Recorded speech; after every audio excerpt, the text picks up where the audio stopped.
In this episode, we're going to talk about gun control and what cops think about current gun control trends. Don't forget to stop by our sponsor, PSA. We know that magazines and ammunition and AR-15s are in short supply, but they seem to have a good supply of them. Don't forget to click on our link and head on over there.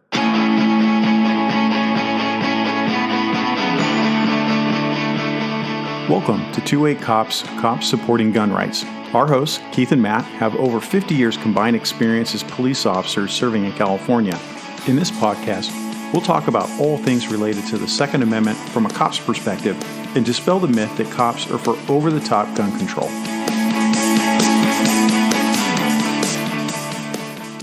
Welcome to 2A Cops, Cops Supporting Gun Rights. I'm Keith, one of your hosts. Matt is on with me. Say hi, Matt. Hi, Matt. So Matt and I were both cops in California for a very long time, and we lived through a lot of gun control. And we have a lot of experience about whether that works or not, and I know you're dying to hear what we have to say about it. We just got done with the presidential election, and it's still up in the air. But if Biden becomes president, you can know that they're going to go forward with gun control initiatives. Whether it's going to pass or not, we don't know.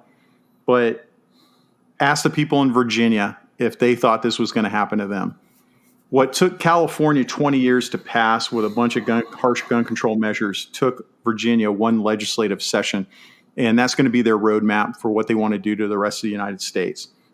So Matt and I are going to go through all the gun control measures that have passed in California, and we're going to go back to the very first gun control measure, which was passed in 1863, and that was the prohibition of concealed weapons. Matt. It blows me away that they tried to, or that they, I guess, legislatively banned it because, you know, everybody, all the guys in the Old West and gambling halls and everything else are still carrying concealed. Exactly. And here's the other thing.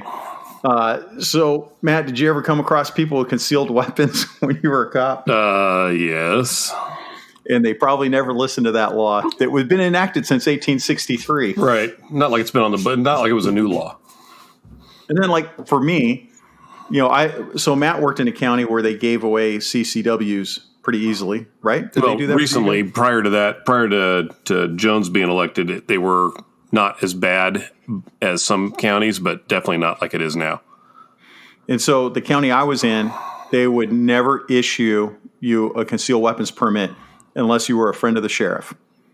Or contributed to the campaign. Santa Clara County. Yeah. There's go read the news on Santa Clara County, Lori Smith. She's probably going to get indicted because she was giving away concealed weapons permits for favors. And so I would run across crime victims that would often say, well, I wish I had a gun, or I wish I could have carried a gun. So all this law does is prohibit good citizens from protecting themselves, in my view. I would agree. Saw it a lot. So we know that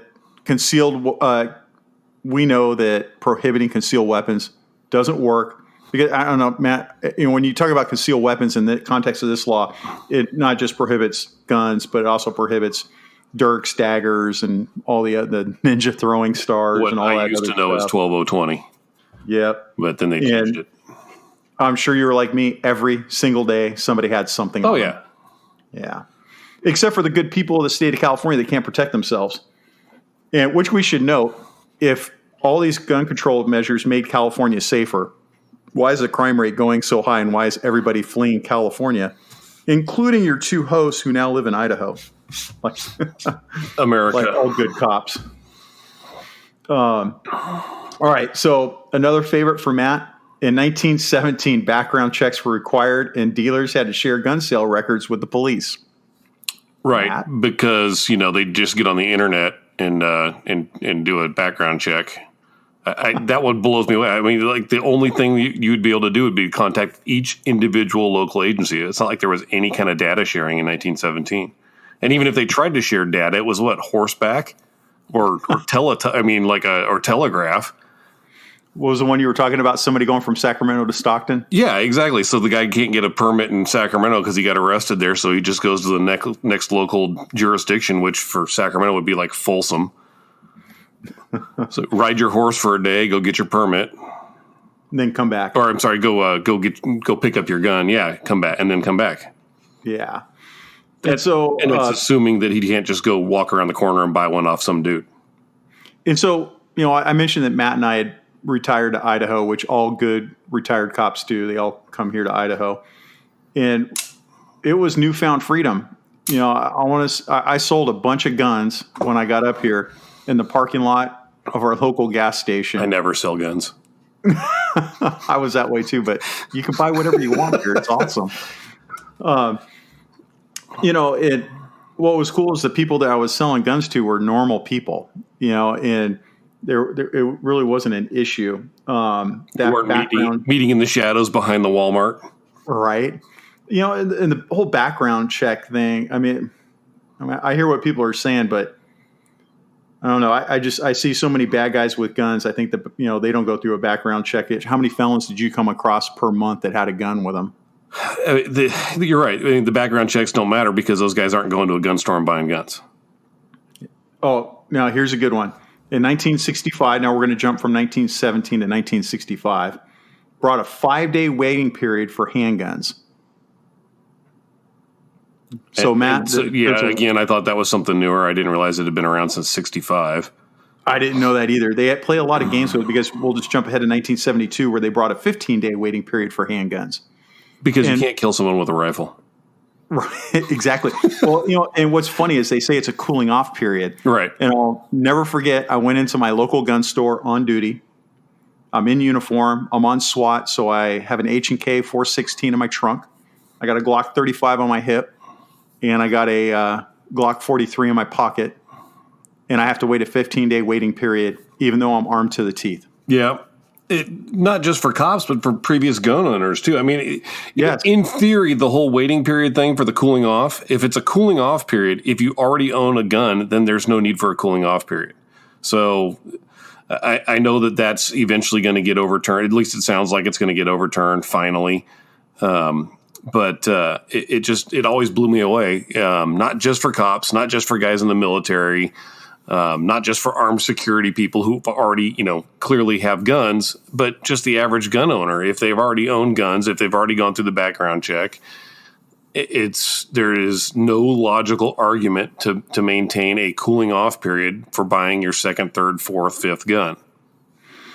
And, I'll give you an example and lots of cops have this same story, even for a first time buyer. I think it's unreasonable, and I'll give you an example that this lady had decided she wanted to kill herself. So she went and purchased a gun, and then she came back 15 days later, picked it up, went home, and then killed herself. Yeah. Totally unfortunate. We feel for the family. It was horrible. But where there's a will, there's a way, and the 15 days doesn't really help you. Yeah, no law's gonna solve that. No. It's not just suicides. Also, I had the same thing happen with it was an attempted homicide / suicide. The homicide part wasn't successful. But it was a dude. He wanted to kill his ex or soon to be ex-wife because she had been cheating on him. So he went and bought a rifle, never owned a gun before. So this is his first firearm. Waited the 10-day period, ended up buying a Winchester lever action 30-30, and then picked it up from it was a Big 5, big chain. Picked it up from the store, went to the scene, shot her, then shot himself. So all it does is, I don't know. Some people may cool off. If I'm getting told I can't do something, I'm just going to get more pissed. Yeah. It's a stewing period, not a cooling off period. Yeah, pretty much, huh? Right? In 1989, this is when I was a rookie cop, it brought the assault weapons ban after a gunman killed 5 children at a Stockton elementary school. Yeah, if I remember correctly, he was using an AK, right? He was using AK-47. He had some mental issues. And I got to tell you, this one bothers me because this is where the rest of America started picking up California's gun laws. And if you remember the assault weapons ban that they did nationwide with that 10-year sunset, I think that was 94. 94 to 2004, yep. That's it. And so when they brought that on, they had learned from California's mistakes on how to word that law. And then they brought it in. So I know a lot of people are like, well, so what about California? All of their gun laws come from California. that they're doing. They've already done it in California, and now they want to bring it to the rest of the United States. You look at the people pushing it on a national level, and they're all California senators and congresspersons, Congress critters. Yeah, I'll give you an example. Eric Swalwell. Yeah. I hope you're listening. He was my prosecutor. I know him well. We talked a lot. And, seeing what he's become just sickens me. Yeah, especially considering he's got cops as family. Exactly. Kamala Harris, she was another person that was my prosecutor before she went to San Francisco. So we can blame this all on you. Oh, man. What does that tell you about the Alameda County DA's office? Right. See, I can finally tell. I'm retired. I can finally tell the truth. First Amendment. Right. So in my view, the prohibition of assault weapons, or so-called assault weapons, they're just modern sporting rifles, basically a semi-automatic rifle with certain cosmetic enhancements. Everybody wants to go after them, but as a cop, all it did was make criminals out of law-abiding citizens. Yeah, I rarely encountered a guy robbing somebody on the street corner using an AR-15 or an AK or anything else. And you worked in a busy area. Yeah. Yeah. And if they did have it, it was illegally obtained. Correct. Yeah. It's not like somebody, these guys, when they use guns to commit crimes, they're stealing it from wherever. And, they end up punishing the rest of the good citizens and making them criminals because good citizens listen to the laws that are passed. Yep.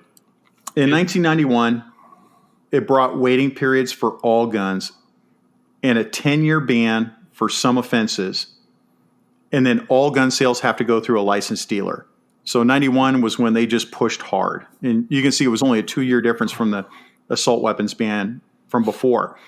So now you have to have a waiting period for your rifle that you're buying. But the part that bothers me is this 10-year ban for some offenses. And I don't remember, if I remember correctly, some of those were like, you can't see my air quotes. It's like violent misdemeanors. There was some and it wasn't just misdemeanor domestic violence. There was some other like straight up, it was battery stuff and some other things that they tried to throw in there. It was, you get in a bar fight, you can't own a gun. Yes. And you're exactly right. And that was the one that bothered me. If you had just been in a fight, and so as an example, you're walking down the street and some transient calls your wife a bad name and you punch the guy out defending your wife and you get convicted of battery. Now you lose your gun for 10 years. Right. With no history of any other issue. And I think, correct me if I'm wrong, didn't they recently redo it where they were trying to make misdemeanor DUI a 10-year prohibition for gun possession? Did that pass? I do remember that. I don't remember if it was it misdemeanor DUI? Yeah, it must have been. And no, I don't think it passed. But God, I kind of stopped paying attention about a year ago because I knew I was leaving. Yeah, same here. That's when I stopped buying anything. I just left everything in the safe until I got it across state lines, and then I started buying guns again because, I can get stuff here that's not legal in California, even for LEOs. And what's funny, let's pause for a minute. So both of us are in Idaho. We're living in the same area. We can get guns pretty easily. And look how safe Idaho is compared to California. Right. And it's not that everybody here has a gun. But it's not that there's no crime here. It's just, it's not the same kind of crime. Yeah. People aren't, granted, I don't watch the news, but I'm looking on the internet and stuff. I'm not seeing stuff about armed robberies or gang shootings. No. I should say, I take that back. There was a gang shooting in Sacramento on Friday. Yeah. Of course, the media was playing it off as a mass shooting at a mall. It had nothing to do with the location. It was rival gang members shooting each other.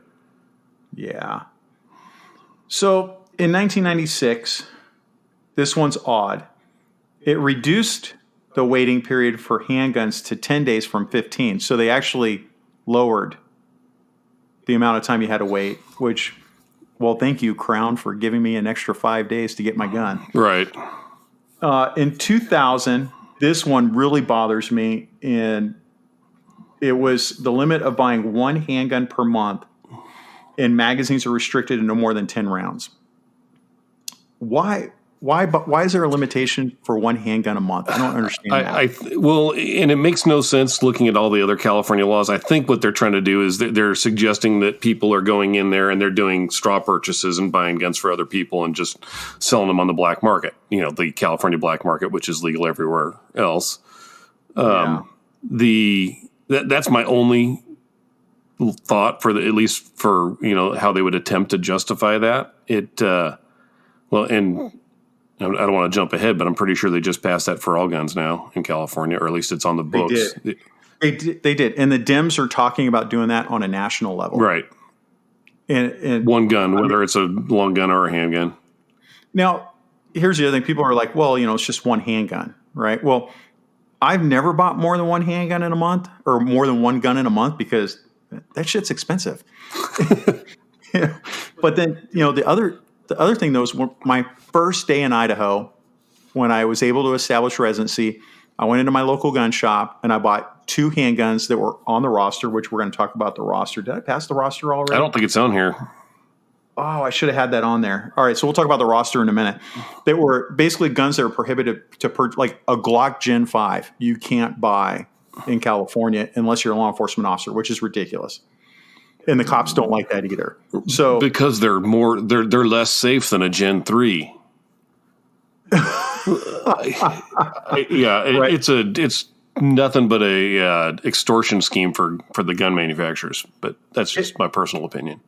It is. And so for me, I came here on my first day, able to establish residency, bought 2 Glock Gen 5s, and I bought them because I can. What about the high and point? That's it. So I bought guns that were off roster, and I bought guns on the same day, and I walked out the door with no waiting period, and I left feeling like I had done something wrong. Criminal. I know, right? I was waiting for DOJ, which has some great articles about California DOJ where we're calling them out for their bullshit. What, like turning people into felons for nothing? Yes, right. We should do another episode just on Cal DOJ and how. It's not I will say this. It's not initially when I wrote one of those pieces, I was really pissed at the DOJ, but it's not everybody at the DOJ. It's just their firearms bureau. Firearms Bureau, to be specific. You're correct. I have a lot of friends. I worked narcotics for a long time, and I worked with a lot of Department of Justice guys. You're right. It is the Bureau of Firearms, and it's the mission they've been given, and they are a little out of control. Yeah, a little. Yeah, I did get heat because I had shared your article, and a lot of DOJ friends called me saying, "Hey, man, what are you doing?" And I'm like, "What, you like what the Bureau of Firearms is doing?" They're like, "No, I don't like it, but yeah, but don't lump me in with them." Yeah, don't drag my. Can you just say Bureau of Firearms and not DOJ? And I'm like, "Well, control your boys," But this whole like buying one handgun. Now let's talk about off roster because I did forget that.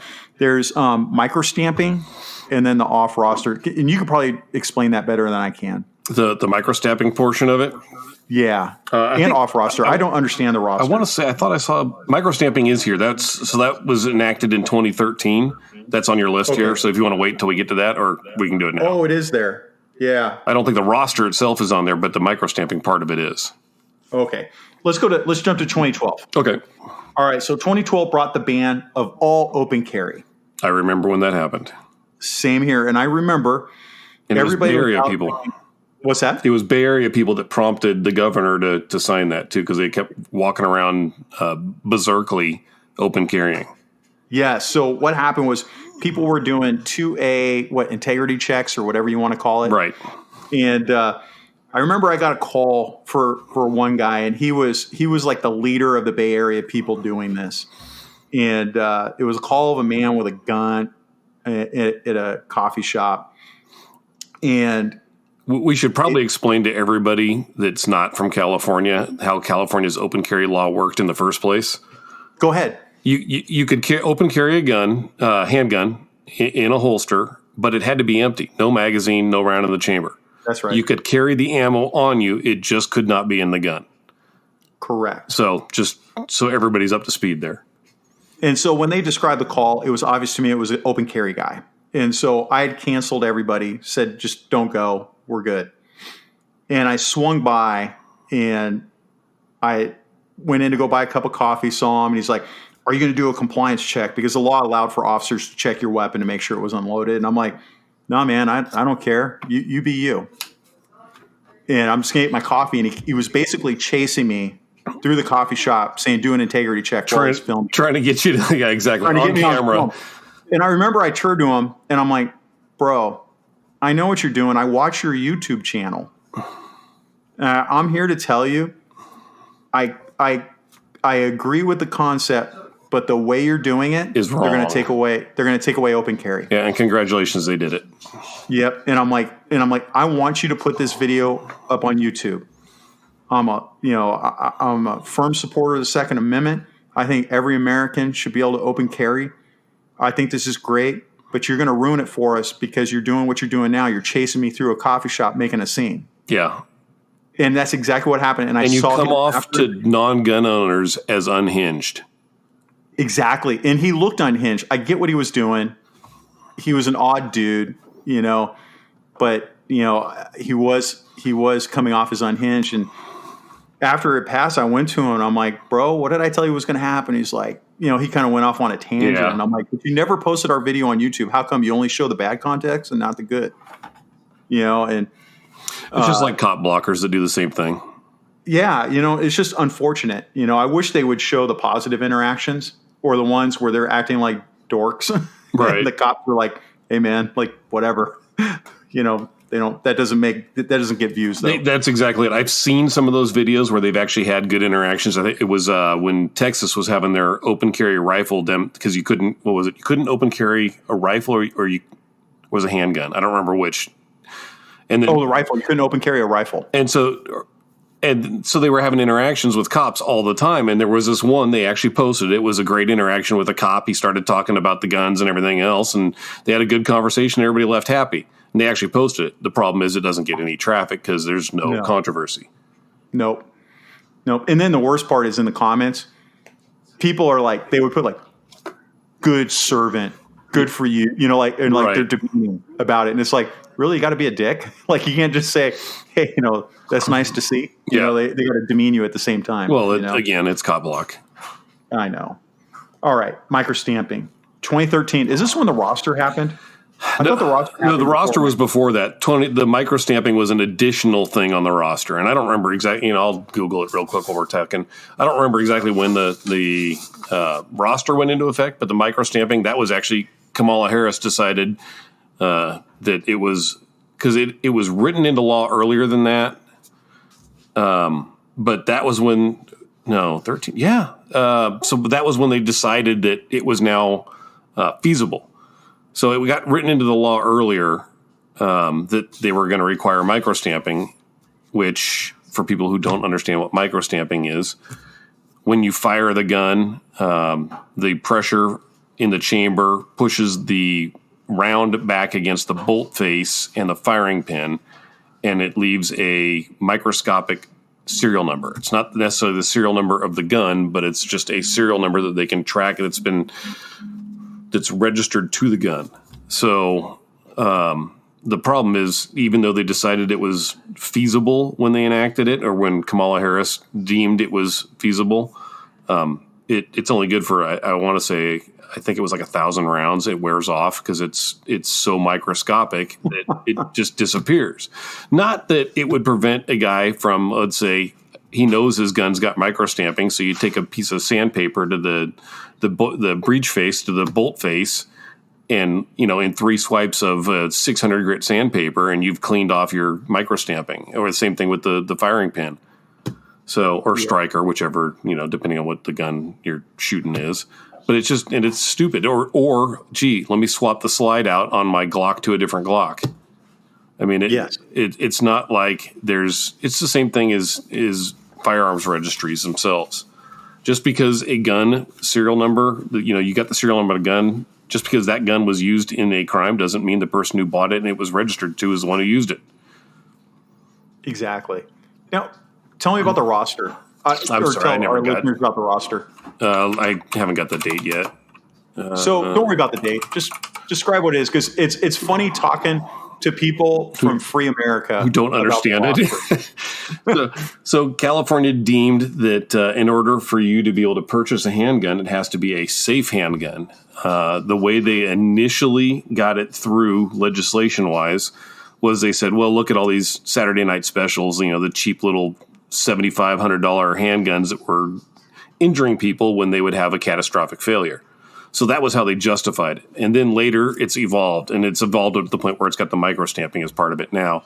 But initially it was, well, we got to test all these guns and make sure they're actually safe. They do a drop test, and they do a couple other tests. I don't remember. The drop test, it's not like it's something that manufacturers aren't already required to do on a federal level, but California decides that they have to do their own. So each manufacturer has to submit every model of gun they want to sell in California to the California DOJ so they can do the handgun safety tests. And then they have to pay every 2 years to renew that handgun safety rating. So it's specific enough that it even covers finish colors on the gun. That's why you can only get a black Gen 3 Glock in California. You can't get a Gen 4. You can't get an OD or an FDE. The 19X isn't available there. The Gen 5s aren't available there because Glock, and I don't blame any manufacturer. If I were a manufacturer, I would never submit them a gun.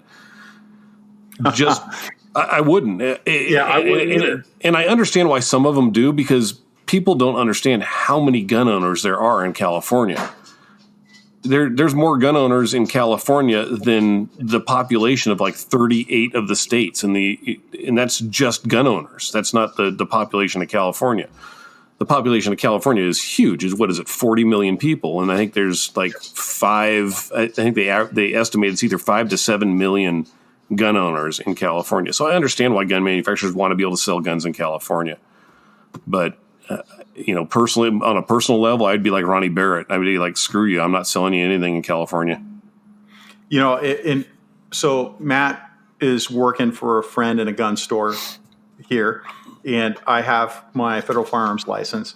And I'm sure your boss is selling in California, but for me, I don't want to sell in California because I was a cop there and I can't keep track of what I can and can't sell there. Yeah, exactly. The guy I work for has got 3 stores and one of them's in California, so he stays abreast of all the California laws. But if I were like you, there's a lot of people that won't even deal with it. I mean, anyway, sorry, I interrupted. Oh, no, you're fine. You're right. Nobody wants to sell to California because it's a pain in the ass. Well, and there's too many restrictions. Working cops in California can't even keep the gun laws straight because they change it every single year. I mean, you're like me, I'm sure, where you go I can't tell you how many times I'd see a guy coming back from the range and you're like, fuck, whatever. I don't care. Yeah. Hey, slow down. Stop speeding. Right. And they'd be freaking out because of some reason. Well, they think the cops are out there and they're going to try to arrest them for their guns. They do. And I don't care. You're normal, dude. I don't care. Go about your day. Just slow down. Here's your ticket, you know? I didn't burn tickets. I wasn't a motor cop. I was a motor cop for 3 years and you're never going to let me live that down. Nope. But, the only time it really mattered was if you had to do something where it was like, a gang member that shot up a building or, shot up somebody and now you've got an illegal weapon by California law. Now you got to deal with it. Yeah. Which is a little bit different than some guy driving down the road, coming back from the range and just. I specifically remember an incident one year or one night, get dispatched to a drive-by shooting at a house just occurred in a ghetto neighborhood, low income kind of high crime neighborhood. We get there. We actually spot the car driving away. We get in this long pursuit. Dude pitches the gun out the window. We end up catching him. So we go back to one of the trailing units ends up finding the gun. And it was a stolen Springfield XD, 9mm, or it might have been a 40. I don't remember which, but just the original XD series, not one of the later ones. So the gun itself is California legal, but this one is stolen. And then it had a 32 round magazine in it, which illegal by California law. the guy was a convicted felon, gang, a validated gang member, so he's a prohibited person. So we charge all that stuff. I could care less if Joe Blow citizen had a high cap mag, but this dude just did a drive-by, so I'm going to charge him with everything I can, knowing that our DA's offices are going to drop half those charges just so they can plea bargain the thing out because they're so overwhelmed with cases because the crime rate is so high. Yeah. That's the only time I ever charged any of the gun laws, the bullshit gun laws, was just because I know that stuff's getting plea bargained away. Yeah. Unless, of course, the guy was, arrested by the DOJ and he was a law-abiding citizen and they got him on some violation for some stupid registration issue, which is happening. But then the DA slams him, which makes absolutely no sense to me because it's, 50-year-old guy who's never been in trouble in his life who's trying to register a gun, and here's the DOJ turning him into a felon. Yeah. You get some guy that beat the crap out of his wife, who's a pretty serious felony domestic violence, and they give him anger management class. Right. But some dude that didn't follow the arcane registration rules that are so specific that the cops can't follow it because it's so confusing, then they'll charge the shit out of that guy. Yeah. Yeah. It's so stupid. Tell me how that's about public safety. It's not. Right. It's about Kamala Harris, Eric Swalwell, and those all the idiots that are destroying our country. The Bloomberg Soros people. All their friends. 2016. This one is another stupid one. Ammo background checks. Ammo background checks and no mail order ammo. Yeah. That's when DOJ went nuts and started following people at the Cabela's in Reno. And if they saw them come in with California plates on their car, they would follow them through the store. And if they bought anything that wasn't a legal California thing, they would follow them back across the border and burn them. And that's at the time when it went into effect. You couldn't even the system was so broken, it was failing like 30% of the people who applied who put in for the background check who shouldn't have failed. Cops. I had friends that were full-time police officers that couldn't buy ammo because they'd failed the background check. Yep, same here. Yeah, it's bullshit. They're normal people. It's DOJ's system that's flawed. Yeah.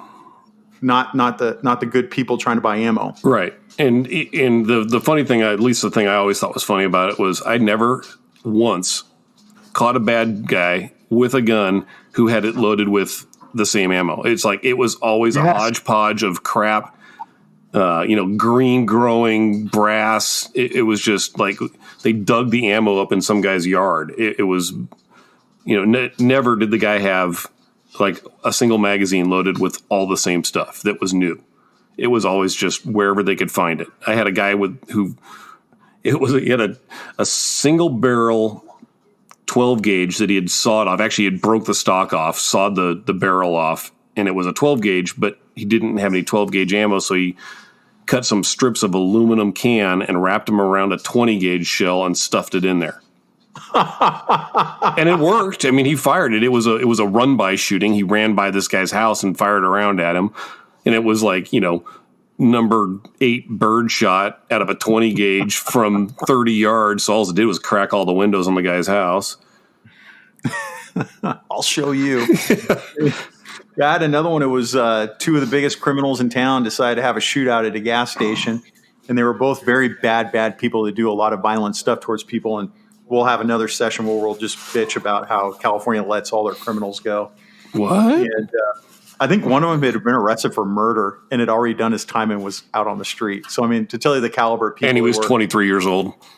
Yeah, seriously. I don't think they'd hit 30 yet. Yeah. And I remember the guy was laying there bleeding out. Everybody lived, but I remember I looked at his gun, and his was actually a righteous self-defense. He was sitting in his car at the gas station when the guy came up and started unloading on him. He tried to return fire, but his gun malfunctioned after the second round. Because it was a hodgepodge. It was a 45, but he had like a like a hollow point, and then ball, and then a reload.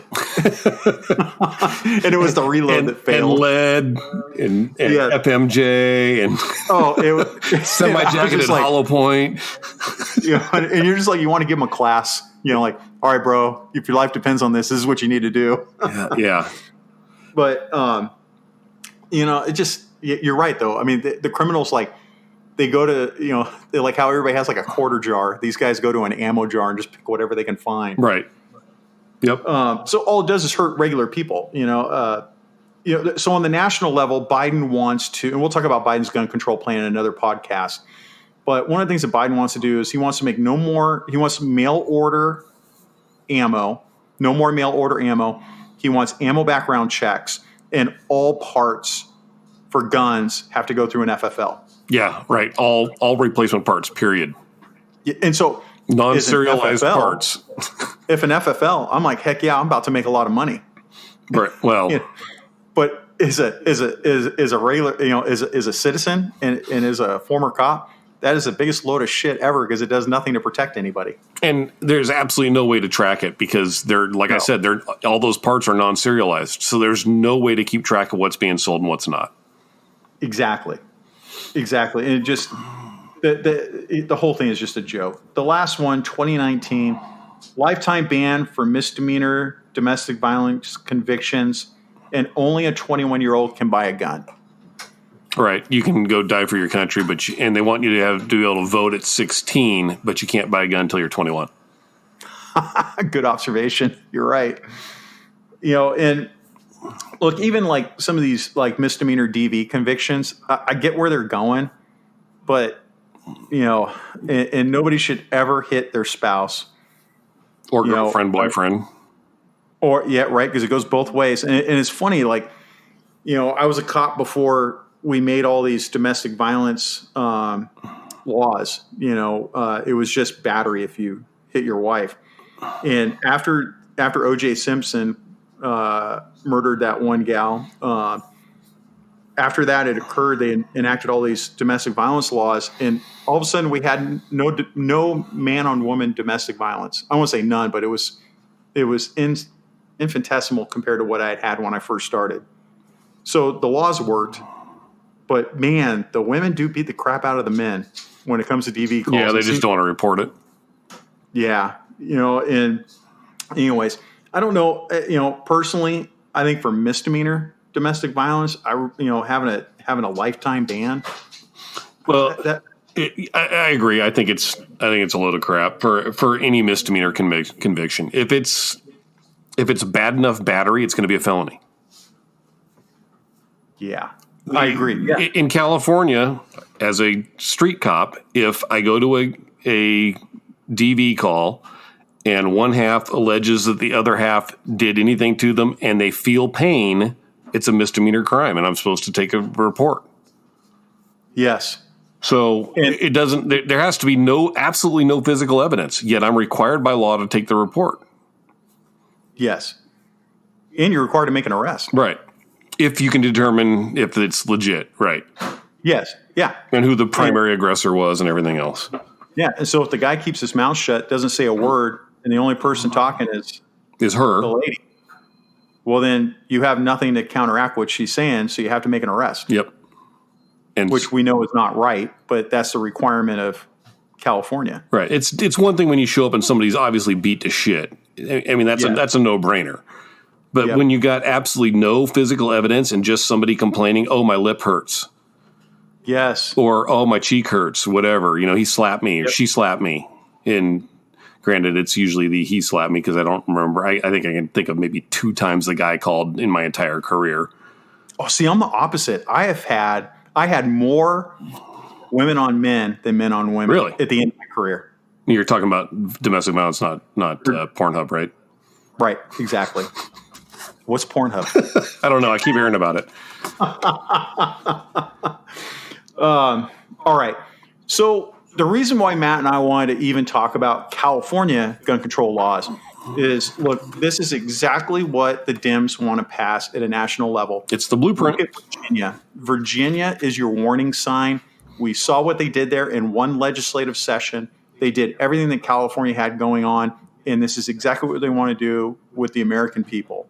And if we don't stand up and fight, then we're going to lose We're going to lose a valuable Second Amendment. And we wanted the cops to have a voice about gun control, and we wanted to let everybody know that, look, man, we don't like this. We think these are two California cops that had to deal with these laws, and we think it's a joke, and it did nothing. Yeah.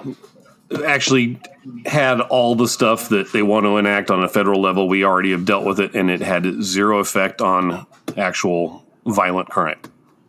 And you want to look at all the people moving from California right now. The people are leaving California by the droves, and they're leaving because it's unsafe, and these gun laws are part of what makes it unsafe. So if it worked, nobody'd be leaving California and everybody'd be moving there, right? Well, yeah. I mean, if it actually made it safer, which it doesn't, and then you look, you compound the issue by some of the other stuff, which we'll probably talk about at a later time. But the releasing felons and no one goes to jail and blah blah blah. It's everything on top of one another and followed by something else. It's like a giant domino theory. So in our next episode, we're going to talk about what cops think about gun control. It's one thing to hear me and Matt talk about it, but we did a poll, and we're going to talk about the poll about what the cops had, what they thought about the Second Amendment, what they felt about an assault weapons ban, whether they were really going to enforce it or not. So if you want to know what the cops are really going to do, then you want to listen in on the next episode. In the meantime, if you can subscribe, rate, and review us on iTunes, we'd really appreciate it. We're brand new on this, and we can use whatever you can get us to get us up on top. Give us feedback. You can find more information on subjects just like what we're talking about here on our blog at 2acops.com. You could also sign up for our newsletter. On our newsletter, we send you Second Amendment news from a cop's perspective. Look, we're retired. We send it when we can.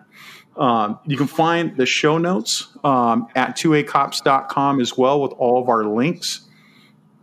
If you have any questions or you want something that you want us to cover, then send us an email at podcast@2acops.com. So that's it for now. Stay safe. Have a great week. Thank you for listening. Don't forget to subscribe to and rate 2A Cops on your favorite podcast service. You can subscribe to our newsletter and get current 2A news at 2acops.com. If you have any questions you want answered on the podcast, email us at podcast@2acops.com.